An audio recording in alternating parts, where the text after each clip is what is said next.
get into your 40s and you suddenly become a little weight loss resistant, your sleep is terrible. If I was not aware of what to expect in perimenopause, then how can I expect my patients to? Cynthia Thurlow, a nurse practitioner, two-time TEDx speaker, CEO and founder of Everyday Wellness Project, and the author of Intermittent Fasting Transformation.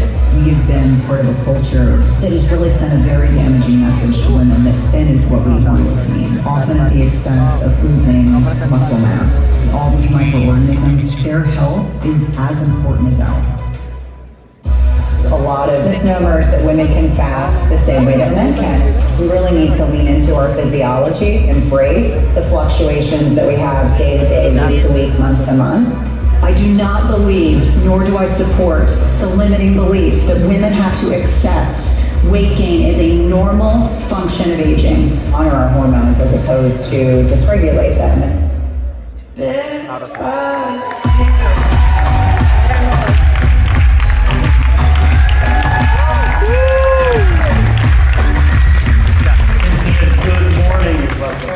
Thank you so much for joining us. It is just wonderful to see you. Absolutely.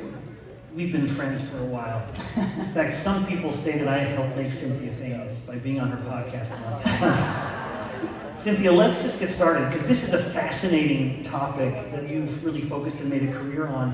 What makes fasting so different for women, especially, of course, accommodating menstrual cycles and then the various stages of menopause? And how should women adapt their own approach to fasting to help them sync up with their hormonal health? Well, I think it's such an important question, and when I'm talking to patients, one of the first things that we really identify is, are you metabolically healthy? If we know that more than 90% of the given population here in the United States is not, then fasting is almost always part of the conversation. So number one, are you metabolically healthy? And then number two, it's looking at what stage of life are you in? Are you 35 and under and you're still menstruating and maybe at some point desire to have a family? Then fertility is what we want to focus on most importantly. And then the perimenopause transition into menopause can be 5 to 10 years in length. And that's a time along with menopause where we are looking much more closely at how are you managing stress and sleep? What's your nutrition like? Are you weight training? So the conversation about fasting is always part of my discussion with patients, but it's helping them identify, are you a 27-year-old who has PCOS and really needs to lose 15, 20, 30 pounds? Then we're gonna have a conversation around when in your menstrual cycle that we can integrate a fasting regimen versus are you an athlete that's 25 years old and very lean? We're gonna talk about maybe 12 hours of digestive rest as being something to focus in on. So briefly then, what would you say with regards to the menstrual cycle? You mentioned a gal who's still menstruating and maybe she's interested in fertility, because of course there's two very distinct differences in the menstrual cycle. Is there any nuance that you would just plug in with being more mindful of fasting at this phase versus the other phase? Absolutely. So from the day that you start menstruating up until ovulation, that's your follicular phase, when estrogen predominates. And estrogen is a very insulin sensitizing hormone. That's when you can get away with more intense exercise, you can get away with some fasting, versus after ovulation when you're in the luteal phase, progesterone predominates, and that's typically when women have less energy, they're not going to push their workouts. It's also when I will say 12 to 13 hours of digestive rest is going to be your friend. That's a good way of And I think digestive rest. Yes, that's my a good point term. phrase. I like that. But I think it's helpful for women to understand because they'll find that fasting is so much easier in their follicular phase and they're struggling to get to, the week or two before their menstrual cycle. They're like, I'm ravenously hungry, and physiologically we need about 150, 175 additional calories during that time. It's a time when, even if you're not planning on having a pregnancy, your body is very focused on different processes, and so I find that a lot of women, 12 to 13 hours still allows them to feel like they are getting some of the benefits of not eating so frequently, but also much more in alignment with their physiology.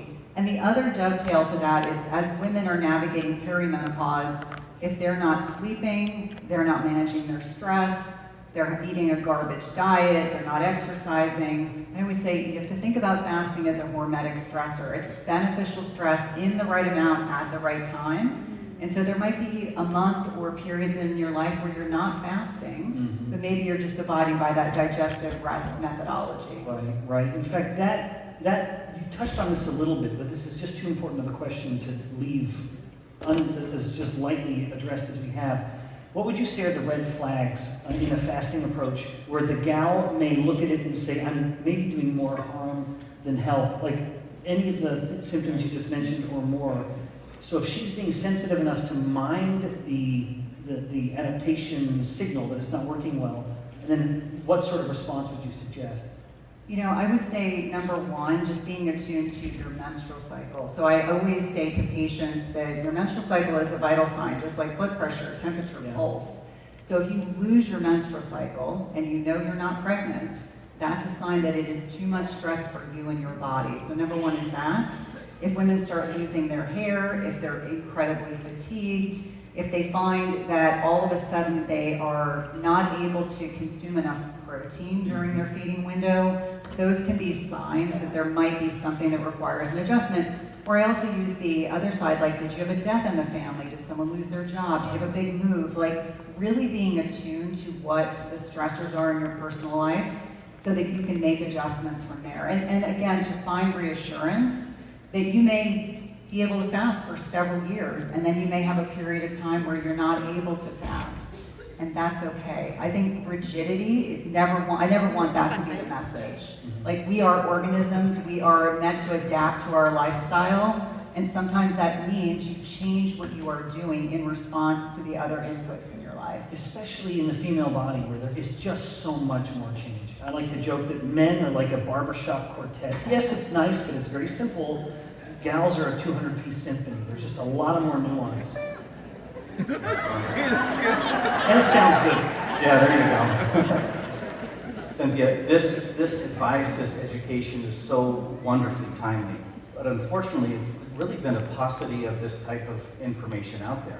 So let's get practical for a moment. Without naming brands necessarily, what should women look for when they're looking at functional foods and drinks, and really with the aim of benefiting hormonally and metabolically?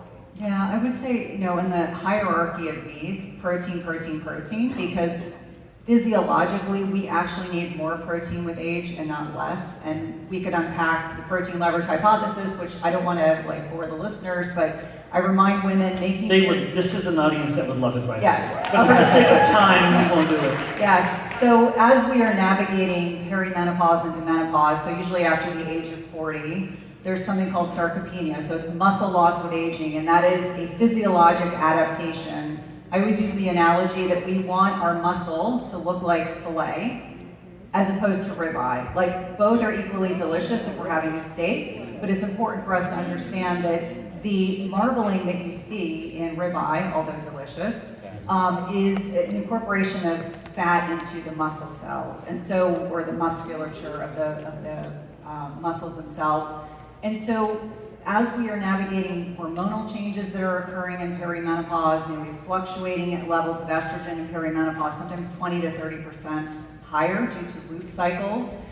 As we are losing our sex hormones, it's helpful to understand that we have to eat more protein as we are getting older. So I always jokingly say my teenagers can get away with a whiff of protein. I need no less than 30 to 40 grams with every single meal to trigger something called muscle protein synthesis, which is how our bodies adapt to create more muscle. But the protein leverage hypothesis states that if we are not consuming adequate protein in our diets, what will happen over time is our bodies will seek out the calories in other ways. That's when the pantry is beckoning to you at night. That's when you find that you're having unusual cravings. And most of my patients don't eat enough protein during the day. They're eating a lot more fat and carbohydrates at night, which sets us up for poor metabolic health. So that piece about consuming enough protein in the setting of less estrogen and higher follicular stimulating hormone, it sets up this kind of feedback loop of protein, really focusing in on protein to answer your question. I would say next, being mindful of ingredients when you're looking at products, whether it's a beverage, whether it's a protein bar, whether you're in the airport, and I get it, we all travel, we have to adapt. Helping people understand we want to be mindful of artificial sugars. We want to be mindful of things like seed oils. I think that for a lot of people, we are a very convenience-generated culture where we want things to be on the go, and I understand that. But I would say like simple is better. So when I'm talking to patients about nutrition, protein first, being mindful of ingredients, if you're consuming products that are processed, and I'm a realist, but also being mindful of your sugar intake, because I think for many people, they don't realize that a lot of these processed sugars over time can be problematic, raise insulin, which is what stores fat, as Dr. Fong was just talking about. And so I think those are two kind of key things that I would focus in on, just to be mindful of that. That's not to suggest that having a quarter cup of berries or half a cup of berries is detrimental. I'm talking about the processed sugars we want to avoid. Right, wonderful. Thank you, Cynthia. Okay, let's get into some rapid fire questions there, the fun ones, the quick ones. Thank you. Okay, first, what's the most common intermittent fasting you see women making commonly? Overfasting. Overfasting. Overfasting. But fasting for too long and not being mindful of, remember that protein intake piece that I mentioned. I always say, if you can't get 100 grams of protein in a day, you may want to adjust your fasting window. Wonderful. That's excellent. Okay, next one. How does fasting need to change for women going through perimenopause or menopause? You've touched on this a little, but give it to us just really straight. Yeah, I would say first and foremost, you have to manage your stress. Number two, you've got to sleep through the night. If you're not sleeping through the night, I can't get you to lose weight, and I don't want you fasting. Number three, I would say the nutrition piece, without question, is so critically important in middle age. You cannot eat like you did when you were 18 years old. Wonderful. That's excellent. Okay, what's your go-to tip for breaking a fasting plateau? I think it's dialing in on lifestyle and really getting honest with yourself. Sometimes it means tracking your macros, as unsexy as that is. It might mean that you need to get honest about your habits. Is it the glass of wine you're having at night? Is it the discretionary gluten-free brownies you're eating every single night? It's usually dietary indiscretions that are driving some of those plateaus as a starting point. Yeah, that's excellent. Yeah, thank you. Okay, besides weight loss, what's the most significant health benefit you've seen people experience from fasting? Mental clarity, without question. Mental clarity. Mental clarity. People will say all of a sudden, I'm fasting right now. It's like, how can I rattle off those answers? And it's because my brain is functioning, fueling itself in a much more efficient manner than it would if I had eaten a big bowl of cereal and got on stage. Oh, I totally agree. In fact, amen. I think I sympathize to that. When you look like me, all you got is your brain. Thank you, Cynthia. Thanks for joining us so much. Safe journey. Safe journey.